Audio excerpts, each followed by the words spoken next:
మొదటగా విష్ణువర్ధన్ రెడ్డి గారిని అభినందిస్తున్నాను. ఇంత చక్కని కార్యక్రమాన్ని ఏర్పాటు చేశారు. ఈరోజు ఉపాధ్యాయులందరికీ కూడా శిక్షణ ఇవ్వడానికి వచ్చినటువంటి ఆచార్యులు భాస్కర్ రాజు గారికి, వేదికలు అలంకరించినటువంటి పెద్దలు రవీంద్రన్న గారు, మల్లేశన్న గారు, నాగరాజు గారు, అలాగే ఇంద్రసేన రెడ్డి గారు, రమణ గారు, ఇక్కడ వచ్చినటువంటి ఉపాధ్యాయ బృందానికి అందరికీ, గురువులకు మనం దైవంగా భావిస్తాం కాబట్టి మీ అందరికీ కూడా శిరస్సు వచ్చి నమస్కరిస్తూ, ఉపాధ్యాయుడు ఎప్పుడు కూడా నిత్య విద్యార్థి. Teacher is life long learner. నేను సుమారు 89లో స్కూల్ స్టార్ట్ చేశాను. దాదాపు 36 సంవత్సరాలు. ఇంత పూర్వమే ఒక టీచర్ గారు రోజ్ బడ్ స్కూల్లో అంబర్పేటలో 98లో 1998 అంటే 27 సంవత్సరాల కిందట కూడా ఇలాంటి శిక్షణా తరగతులు చాలా నిర్వహిస్తూ ఉండేవాడిని. ఆ విషయాలు కూడా గుర్తు చేశారు. కాబట్టి మనందరం కూడా నిత్య విద్యార్థులమే. రోజు నేర్చుకుంటూనే ఉంటాం, చదువుకుంటూనే ఉంటాం. Teacher is life long learner. చదువుకోవడానికి, చదువు చెప్పే వాళ్ళకి వయసుతో సంబంధం లేదండి. ఒక ఉదాహరణ, ఒక 3 years బ్యాక్, 3 సంవత్సరాల కిందట నేను ఒక ట్రైనింగ్ చేశాను. అది సంవత్సరం పొడవునా ఉన్నటువంటి ఒక ట్రైనింగ్. సంవత్సరం పొడవునా ఎలా ఉంటుందంటే, నెలకు ఒకసారి క్లాస్ అటెండ్ చేయాలి. ఆ రోజు అటెండ్ చేసిన తర్వాత వాటి యొక్క ఇంప్లిమెంటేషన్ నెల రోజుల పాటు మన స్కూల్లో ఆ ప్రాక్టీసెస్ అన్ని చేసి, మళ్ళీ ఆ ప్రాక్టీస్ చేస్తున్నటువంటి క్రమంలో ఆ ట్రైనర్స్ వచ్చి మనం అది ప్రాపర్గా చేస్తున్నామా లేదా అనేది, స్కూల్లో ఇంప్లిమెంటేషన్ అవుతుందా లేదా అనేది అబ్జర్వేషన్ చేస్తారు. అయితే నా టీచర్ ఎవరంటే ఒక అమ్మాయి, ఆ వయసు 30 సంవత్సరాలు. వారు నేను స్కూల్ పెట్టి ఆ అమ్మాయి పుట్టక ముందే స్కూల్ పెట్టిన. అంటే నాకెంత అనుభవం ఉంది. మరి ఆ 30 సంవత్సరాల అమ్మాయి దగ్గర నేను చాలా విషయాలు నేర్చుకున్నాను.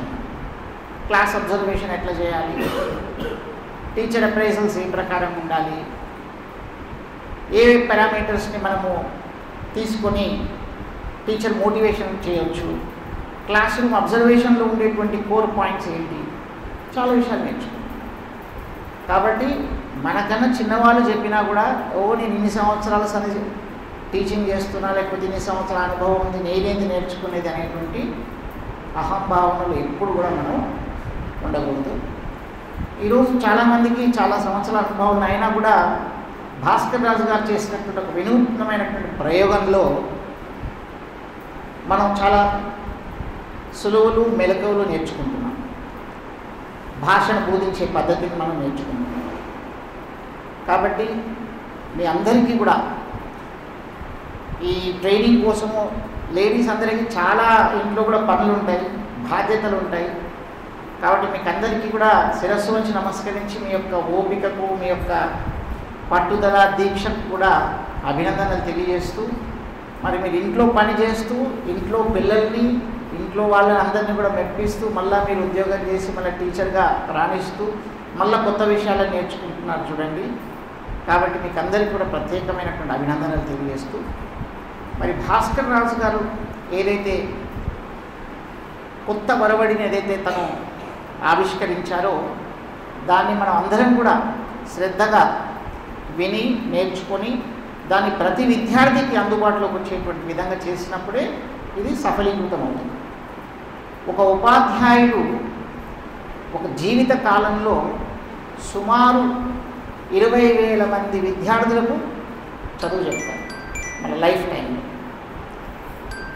కాబట్టి ఒక ఉపాధ్యాయుడు కొన్ని మంచి విషయాలు నేర్చుకొని, కొన్ని మెలకువలు నేర్చుకుంటే అది సుమారు 20,000 మంది విద్యార్థులకు అది ఉపయోగపడుతుంది. కాబట్టి ఆ తరంలో అట్లాంటి మార్పులు వస్తాయి. దానివలన దేశంలో ఒక రకమైనటువంటి మార్పు వస్తుంది. విద్యార్థులు మారితేనే కదా, విద్యార్థులకు నాణ్యమైన విద్య వచ్చినప్పుడే దేశాభివృద్ధి జరుగుతుంది. కాబట్టి దేశ నిర్మాణంలో, దేశాభివృద్ధిలో మనందరం కూడా భాగస్వాములం.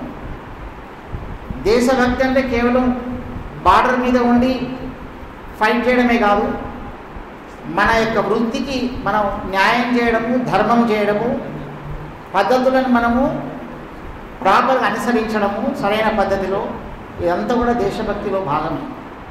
కాబట్టి మీరందరూ కూడా దేశ నిర్మాణంలో భాగస్వాములు కాబట్టి ఇలాంటి విషయాలు నేర్చుకోవాలి. తర్వాత భాస్కర్ రాజు గారు మొన్న లాస్ట్ వీక్ వచ్చారు, పోయిన వారం మా దగ్గరికి. 2 చేతులతో రాయడం నేర్పిస్తారు ఆయన, ఎడమ చేతితో కుడి చేతితో. మరి ఆ 2 చేతులతో రాసినవి కూడా ఒకే విధంగా ఉంటాయి. ఏ భాషనైనా రాసే విధమైనటువంటి తర్ఫీదుని ఇస్తారు.